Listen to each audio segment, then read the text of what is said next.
welcome back to the CLSR, and I'm your host, the counselor. And today we're going to be talking about a very serious, sensitive topic that many people are afraid to address for obvious reasons, and it's called having a boss who's racist. Now, the problem is that many of us have to swallow it because our livelihood depends on employment.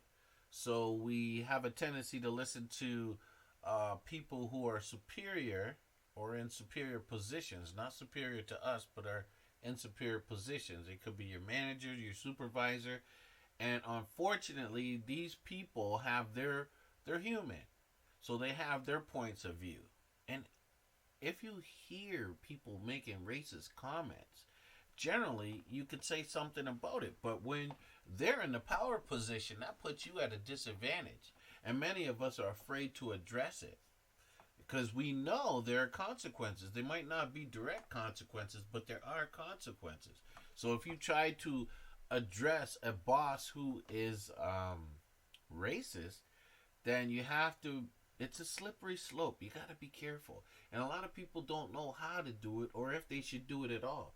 I mean, I can't even tell you how many clients have told me that they've had a boss who've made some disparaging racist comments against them, and they've had to swallow it, and it bothers them. It almost eats them up inside. It's killing them. And they know that they can't do anything about it because they're very vulnerable. They have kids to feed, bills to pay. It's something that they depend on. And, if it's a job, especially a job that pays well, one that's taking care of their family, they're not going to risk that. However, there are things that you can do if you're dealing with a racist boss. You need to understand that first, you have to be tactful when you're handling a racist boss. See, racism in the workplace is a drain on companies' resources. It's actually illegal and unacceptable. And yet, it's not uncommon. If your workplace has a racist boss, you may feel afraid to speak out against him. You'll be better able to handle a racist boss if you're prepared to handle his racist comments. Knowing the legal options you have may also help you if you choose to take additional steps. See, the thing about it is, and I'm going to tell you the truth. And see, a lot of people don't want to tell you the truth. I was just speaking with a client who was a manager, and what he told me was he was in a supervisor position, and still currently is, and he was dealing with some colleagues, all right? And there were employees who were making racist comments against another employee. And he actually brought it to the owners of the company. Yet, the owners of the company did nothing about it. And he felt totally helpless. Now, mind you, there are human rights, but people rarely take it to that level. Because, what? They're afraid of their job, their livelihood. It's the number one thing. So what you have to understand is you have to learn first, it's about you, how you handle a racist remark. And I really suggest that first you stay calm. Becoming visibly upset as a result of your boss's racist words or behaviors will usually make the situation worse. If you're the target of the racist remark, you might feel like lashing out, right? I mean, nothing gets me upset, and they know this, when they use that N-word. And they know they're trying to pull me out. We have to have control, but it's hard to ignore. So if you're not the direct target, you might have a desire to defend whoever was the intended target. But if you're looking for a way to handle this situation tactfully, you need to calm down first. Seriously, this is what you got to do, because I know there are trigger words. And there are trigger words for a lot of people. And it's not just black folks that got to deal with the race. There's all different types of cultures out there, diversities that are dealing with it. Dealing with these racist, even sexist comments. But we're going on about race because it's in the workplace. And usually people of power feel that they're going to exert their power over you. And they know exactly to what extent they can put this pressure on you. So you have to take care of yourself first. So I would suggest you take a deep breath and count to 10 before saying anything. If you still feel like you're unable to calm down, make an excuse and walk away from your boss if you can. Because you don't want to make a decision when you're upset. It's just not something that you should do. So you have a choice too. You can decide to ignore the comment, right? You can, because there are people who do that. So if this is the first time you've ever heard your boss make a racist comment, it might be easier to simply ignore it. Change the topic to a work-related concern. For example, you can simply look at your boss with a blank expression, pause, and then resume talking about the job. Right? I don't mean ignore it altogether. I just mean there's certain ways you can show your displeasure.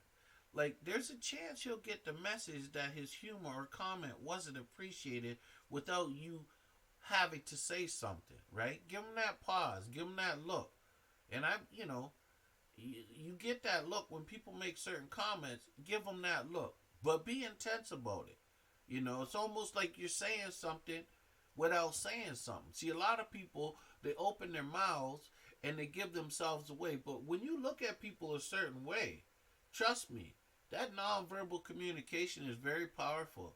You don't really have to say things in most cases, but people do anyway. They just blurt it out. But you can stop, give that disappointing look. You know what I'm talking about, people. That look. Like when the child does something wrong and you don't say anything, but you look at them in a certain way. So that's the look you give your boss. You give them that look, that stare, and that pause, and be quiet. See, because what people don't understand is people have a tendency to be uncomfortable with silence. They feel the need to fill in that void. So as soon as you go silent when they make those comments, that's going to give them an indication. Now, I do got to tell you, people, be cautious and be careful, because some people are ignorant. They don't care.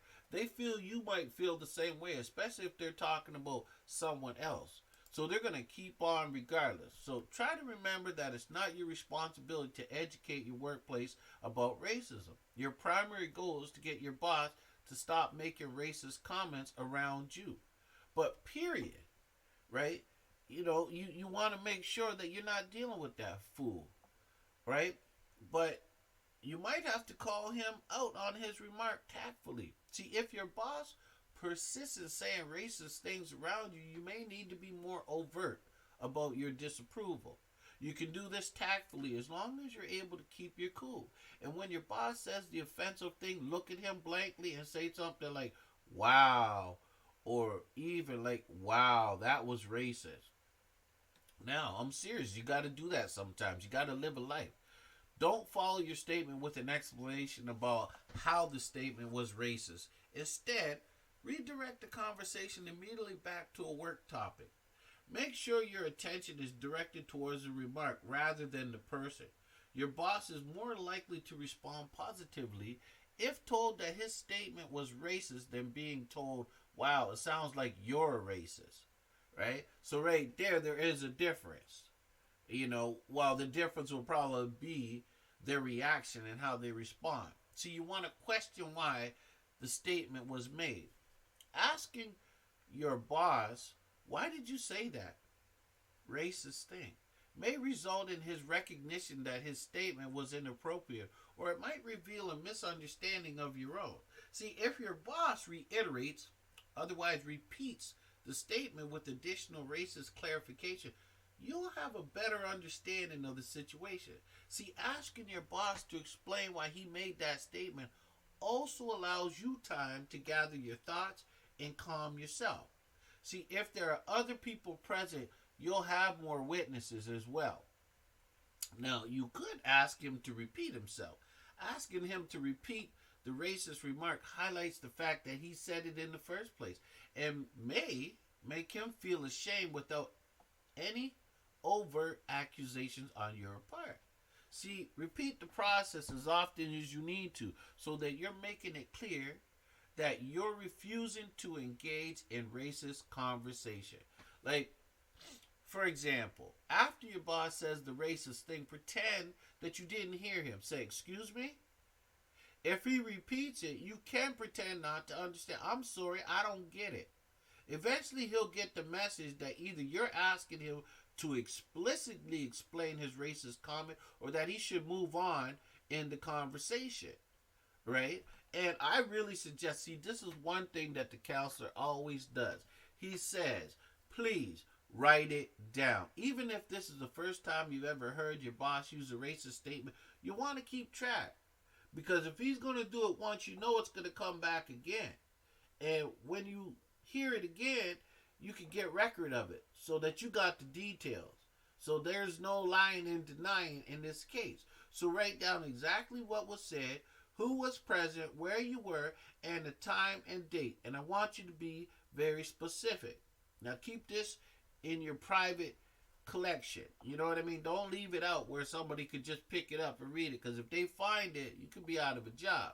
But you need to know that written documentation will be required if you ever decide to take your concerns about a racist boss to your company's, like the human resource department.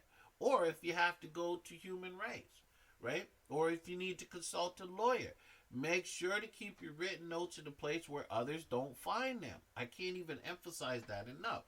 Now, when we hear these comments, we have to consider certain things. We're going to need to consider whether the comments are harassment. See, racial jokes and comments can constitute a hostile work environment if they occur enough to affect a person's employment.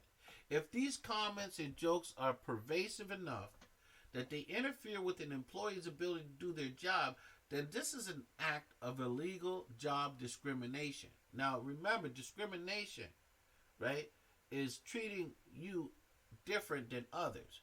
See, harassment can be difficult to prove. The primary considerations are whether or not the comments were unwelcome and the extent of the severity of the racist words or actions. I want you to realize that racist comments constitute harassment, even if you aren't of the race being referred to negatively. As long as you make it clear the comments are unwelcome and the comments or actions continue to impede your ability to do your job, then it's a hostile work environment. Okay? I don't want you to sacrifice your health or your self-esteem. Practice healthy self-compassion. When you leave work, prioritize activities that make you feel good about yourself. Finding meaningful and fulfilling activities will help keep you on an even keel despite your racist boss. See, this is really important, and I want you to talk to some family members and friends and let them know what you're experiencing. And some will more than likely be able to identify with you, right? You're going to have to talk to close friends, a counselor, or a religious mentor about your difficulties at your work that may help relieve your stress. Because it's very stressful, it's demeaning, it's degrading, it's despicable, but it happens. And if you have an exercise routine, keep it up. Burn some energy.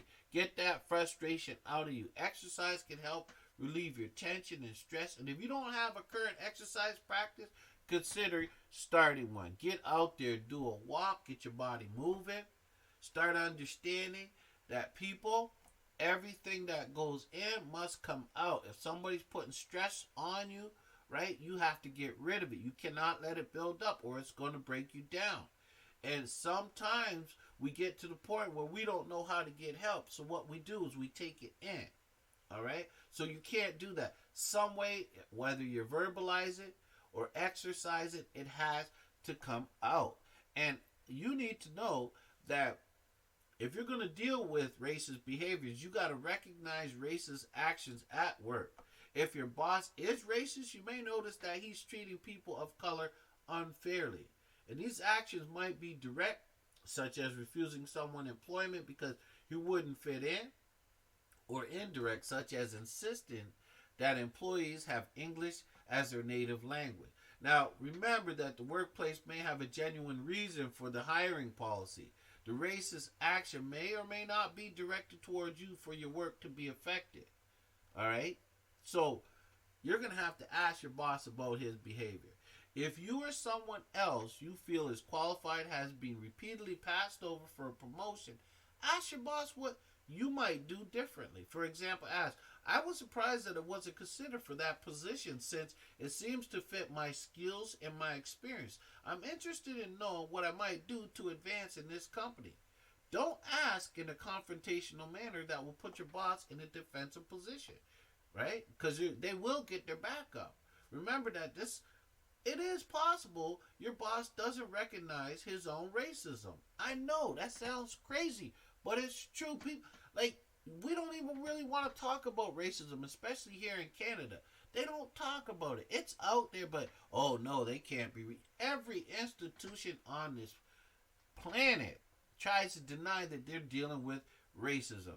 I mean, from politicians to professionals, it's ridiculous, it's crazy, but it's out there, it's running rampant, and the reason why it's running so damn rampant is because people won't acknowledge it. And they figure, I can't be, no, what are we gonna do? Everyone's afraid to take action. So, hey, if they don't remember or recognize what you're talking about, you're gonna have to refresh their memory. And if you're able to make your observations tactfully, he may realize what he's doing and change his behavior, right? And you can offer suggestion statements. Rather than accusing your boss of being a racist, you might try offering suggestions for better management. Like, instead of saying, if you're not considering that man for a job here, you're acting just like a racist, you might consider saying this.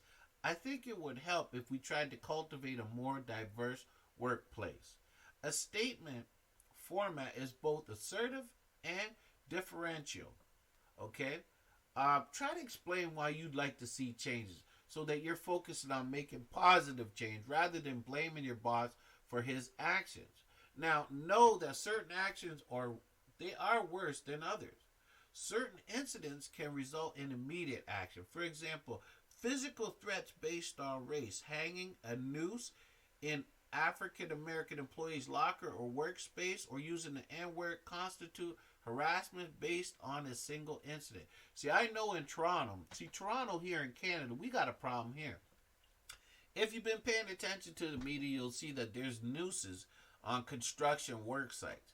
Now, as a black man, I'm going to tell you, a proud black man, I'm going to tell you, when I hear that, I'm very disturbed about it.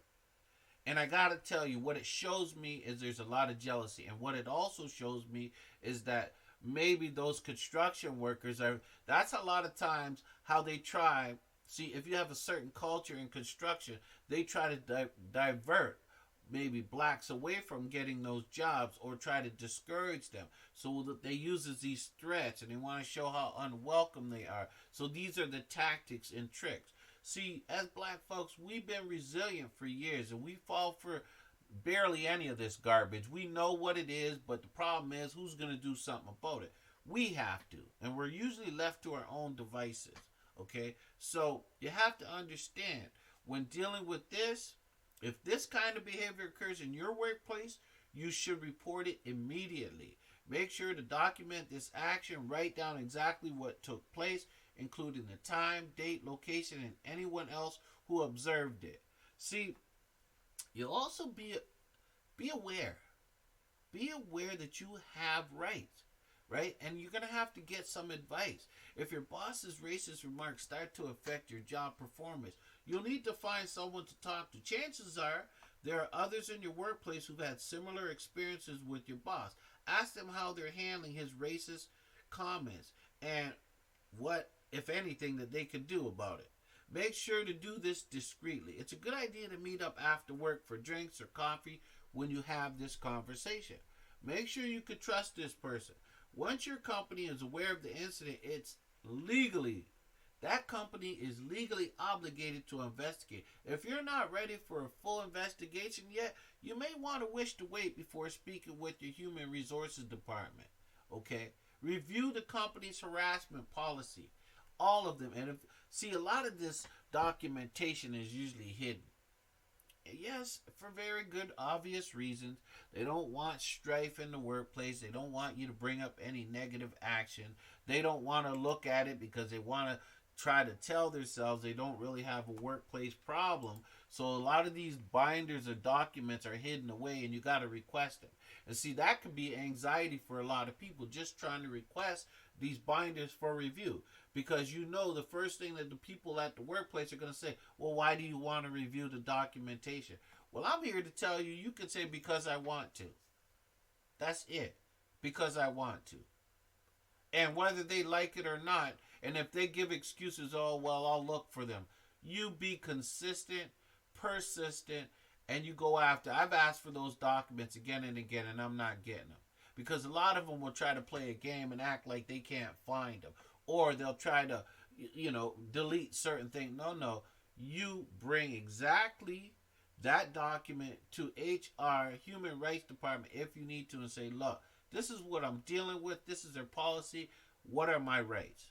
Call ahead. Now, I got to be honest with you. What's really scary and the real part of it is even the government falls down when it comes to human rights.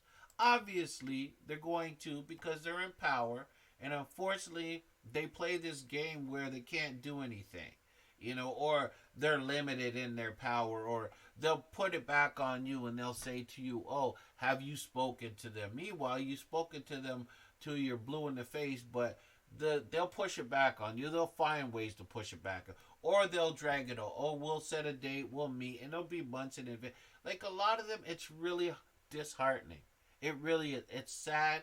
It's pathetic. We have a problem in this country, especially Canada. United States definitely has a problem. Canada has a problem too. I don't care. I don't listen to people saying, oh, Canada doesn't have a problem, not like the States. They have a problem here, a terrible problem.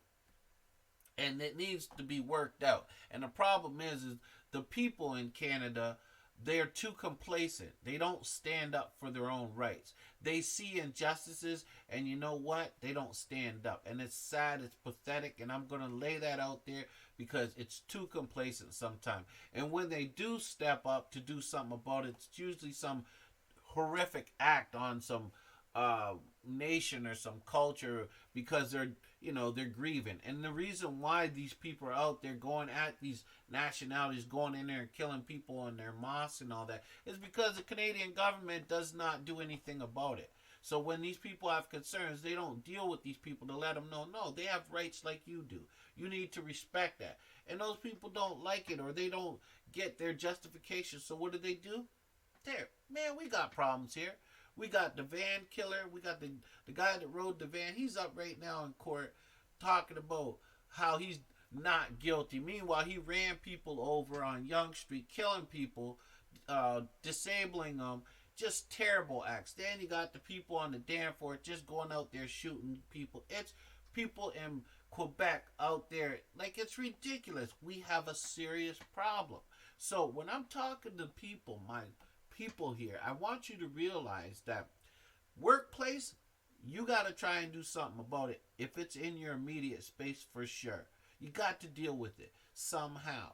All right, it's in the company's best interest, right, to develop such a policy. But because most of them have policies, but they don't really, usually they give them to you when you start the job and you never see the policies again, right? Small businesses may not have a policy in place and may not have a clear guideline regarding who to contact with concerns. So this is where you have to consult a lawyer. But the truth is, despite these policies, these are strategies that you can use. But I'm going to let you know, you might have to get a lawyer if it gets out of control. And a lot of people don't have money. I know there's people out there saying, I don't have the resources for that. It's going to cost too much time. Well, if it's something that is worthwhile to you and you respect yourself and you know your rights, you might have to fight for it. Hey, I'm telling you, I've been in court fighting for my rights over a simple issue, and I know what the backdrop is. The backdrop, it was racist. You wouldn't even believe it. It was a real racist comment. I spent thousands and thousands, and you know what? The truth is, the judges are afraid to say it. They're afraid to say, listen, this is a waste of time. We know what it is. So what do? There's too many players against you. So what I'm telling you is you still have to stand up. Hopefully things will change. But you do need to know the law. And the law does have its biases, right? So many different actions are illegal if they are both unwelcome and either severe or pervasive. That means that if you've made it tactfully clear that you don't care for the boss's racist remarks and they continue, he's engaging in illegal workplace discrimination. And I'm still going to say go for it. And that means verbal comments about clothing, personal behaviors, or individual people's bodies, race-based jokes, passing along racist texts or emails to employees, physical contact, including unwelcome touching of an employee's body, hair, or clothing. Nonverbal conduct, which include derogatory gestures, and facial expressions that have racial intent. Visual displays, including images, drawings, screensavers, posters, pictures, or any visual display of items understood to have racial significance. These are things you need to look out for. And I told you, keep a written record of incidents. Keeping careful records of any racist incidents at your workplace will provide the basis for any potential legal action. Write down exactly what was said or done, including any possible witnesses. Document the time, the date, the location. You may wish to ask other co-workers to keep their own written records to support your documentation. And be as clear and as objective as possible for the purpose of the written record. Don't engage in any name calling, speculation, emotional processes. Keep this record at your home or in your car rather than at your workplace. Determine also, and I gotta be I'm giving you a caution here, people.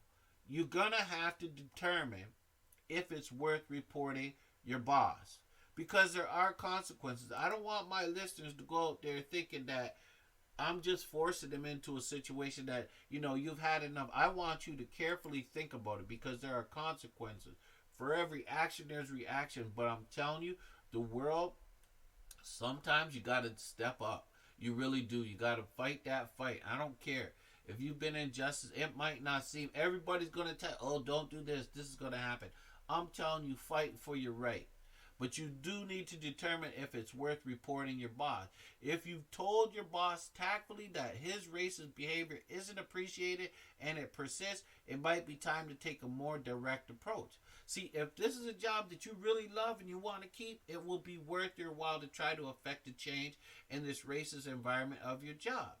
If you're not invested in keeping the job, then consider taking steps to find another employee. However, I do need to note that when you stand up, you're not just standing up for yourself. You're standing up for a number of people that are there, ones that'll come after you, right?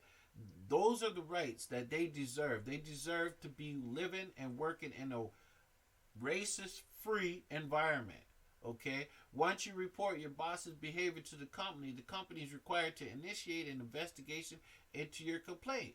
The company will not divulge your name. However, it may not be difficult to determine from whom the complaint is coming. Be aware that your boss may be aware of the complaint. Even though retaliation is illegal, there's a chance that you may suffer as a result of reporting your boss. Now think about when you're reporting. You're going to have to make it clear that the behavior is unwelcome. The first requirement for determining harassment in the workplace is that the behavior is unwelcome by the victim. Make sure you've told your boss that this behavior or remarks offend you. If everyone's laughing at the racist jokes, don't join in. You need to avoid sending any mixed messages, signals regarding the racial behavior.